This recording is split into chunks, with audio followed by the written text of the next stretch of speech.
La dépendance affective, c'est pas un état stable, c'est une pente. Et t'es peut-être en train de gravir cette pente pour que ça aille mieux, t'es peut-être aussi malheureusement en train de la descendre. Et peut-être que aujourd'hui, si tu savais mieux où t'en étais, tu saurais probablement à quoi t'attendre. Alors aujourd'hui, on va voir ensemble quelles sont les 4 phases de la dépendance affective. Et ces 4 phases, on est forcément dans l'une d'entre elles quand on tente de se guérir de cette dépendance affective. Le but, c'est qu'aujourd'hui, t'arrives à te situer, tu dises « Ok, je suis là, je suis à l'étape 2 ou 3 ou 1 », parce qu'au moment où tu sais où tu en es, tu sais exactement ce qui va venir après. Ça va te permettre d'agir sans stress. Et tu me diras en commentaire dans quelle étape tu penses être aujourd'hui. La toute première phase, c'est celle de l'excuse qu'on pourrait appeler aussi celle du déni. C'est celle où tu sens que quelque chose ne tourne pas toujours rond chez toi lorsque tu es en couple. Par exemple, tu vérifies ton tel de manière trop fréquente, trop frénétique. Ou encore, ton humeur va dépendre de son dernier message. T'as tendance à suranalyser ce qui se passe. Ou encore, quand tu vois que l'autre est là, tout va bien, si jamais il part en soirée, si jamais t'as plus de nouvelles, alors dans ce cas-là, c'est la catastrophe. Peut-être aussi que t'as du mal à passer une soirée seule, sans te sentir un peu perdu. Et ensuite, tu peux entrer dans ce fameux déni, pour te rassurer. Tu vas rationaliser. C'est parce que c'est de la passion et c'est bien normal que j'analyse chaque message. Ou encore, c'est normal parce qu'au début de la relation, on est tellement bien ensemble. Ou encore, tu peux te dire, c'est juste que moi j'aime plus, je mets plus d'amour, plus de cœur à ça dans une société perdue.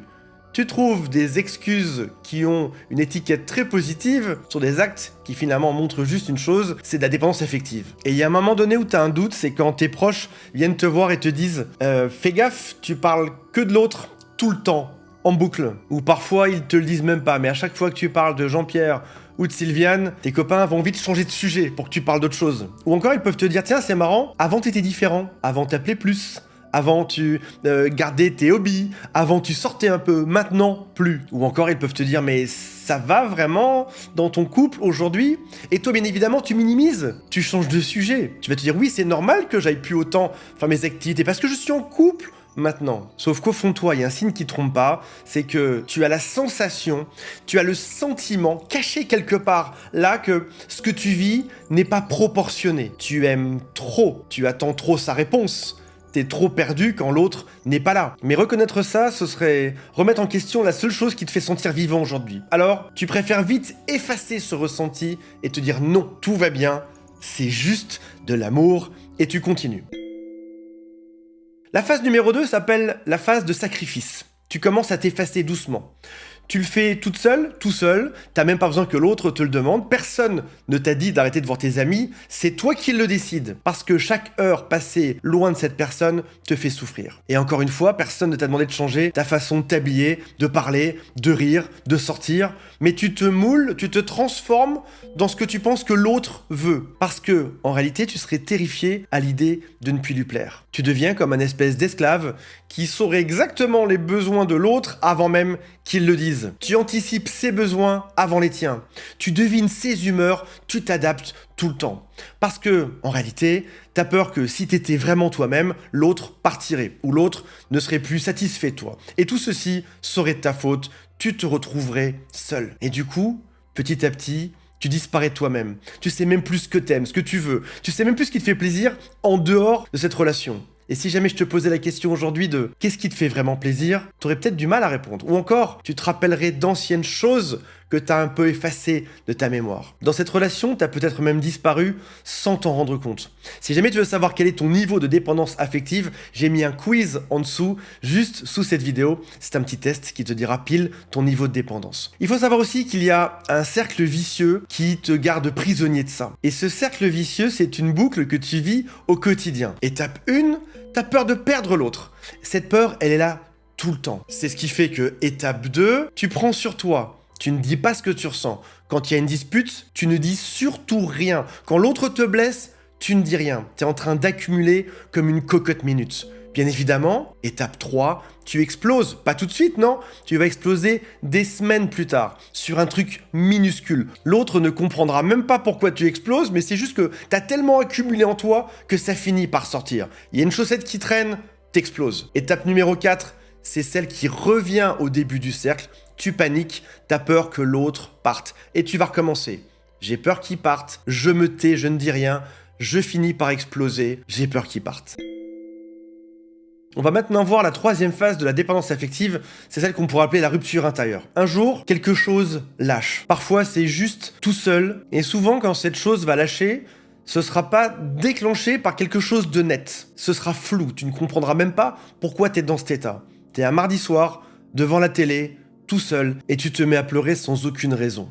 Ou encore, t'exploses de colère comme on l'a vu pour quelque chose d'insignifiant. Ou encore, tu te réveilles à 4 h le matin en pleine angoisse et t'arrives même pas à nommer où est le problème.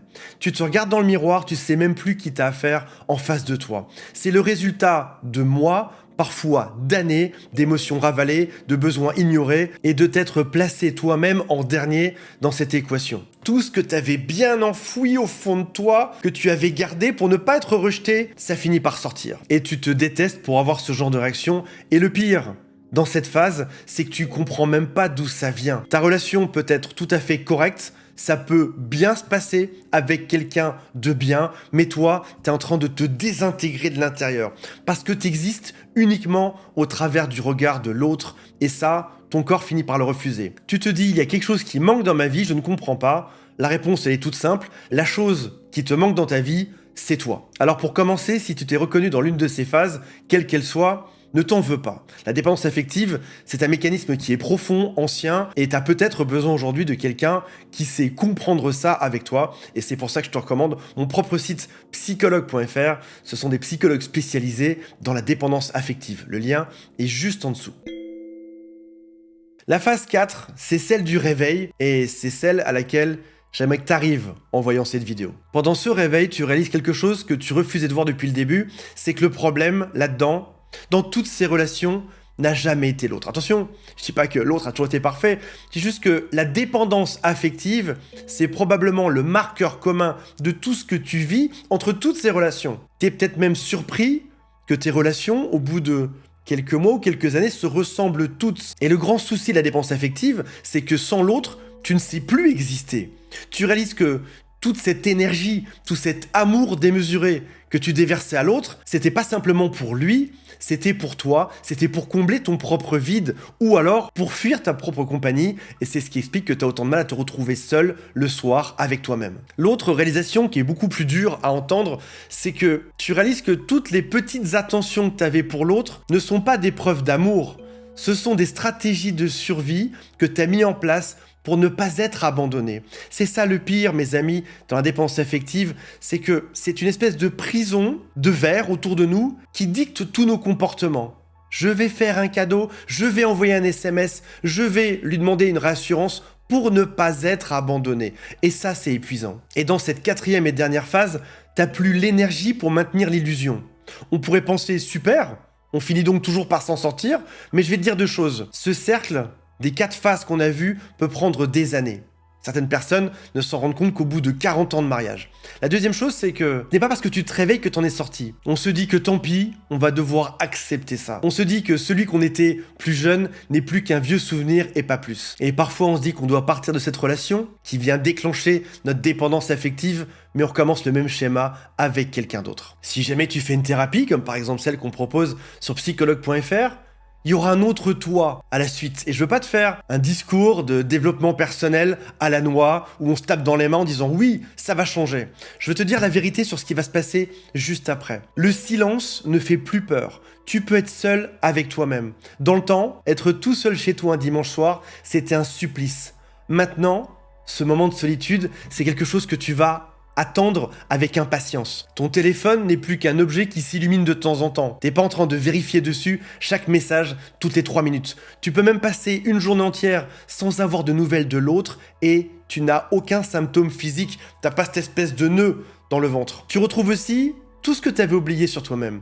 Tu te souviens que t'aimais tel type de film, tel type de musique, tel type de cuisine, parce qu'avant tu ne le cuisinais plus comme l'autre n'aimait pas ça. T'as un sentiment de liberté globale, tu es enfin libre de tes gestes, de tes paroles, t'es pas dans l'attente de l'amour de l'autre. Tu peux reprendre contact avec tes copains, tes copines, tous ceux que t'as lâchés à chaque fois que t'es en couple. Tu peux retourner à un sport que t'avais abandonné. Tu peux te construire une nouvelle personne, c'est le nouveau toi. Et la dernière chose qui est la plus dingue, moi qui étais dépendant affectif quasiment toute une vie, c'est que ta relation change, mais pas que avec ton conjoint, ça change avec tout le monde. Ça change avec ta famille, ça change avec tes amis, tu sais poser des limites, tu n'attends plus rien, tu sais être dans un échange qui est un pour un. Je te donne un, je reçois un. Je ne suis plus dans l'attente permanente d'être validé. Et le plus bizarre là-dedans, c'est que cette cage de verre qui était autour de toi, celle dans laquelle tu vivais, avant tu la voyais même pas parce que c'était ta seule référence sur Terre. Pour toi, c'était normal d'être comme ça. C'est quand tu en sors que tu réalises que tu avais une prison en verre avant, que toutes tes paroles, que tous tes gestes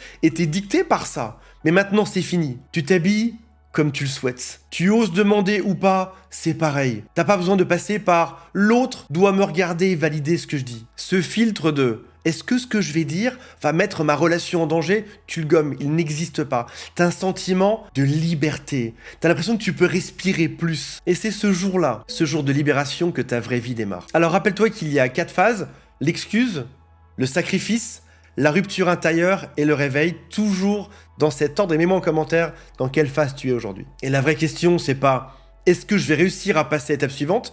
La vraie question, c'est quand? Quand est-ce que je vais m'autoriser à passer à l'étape d'après? Voilà mes amis, j'espère que vous avez apprécié cette vidéo et on se retrouve prochainement. Salut à tous, bye.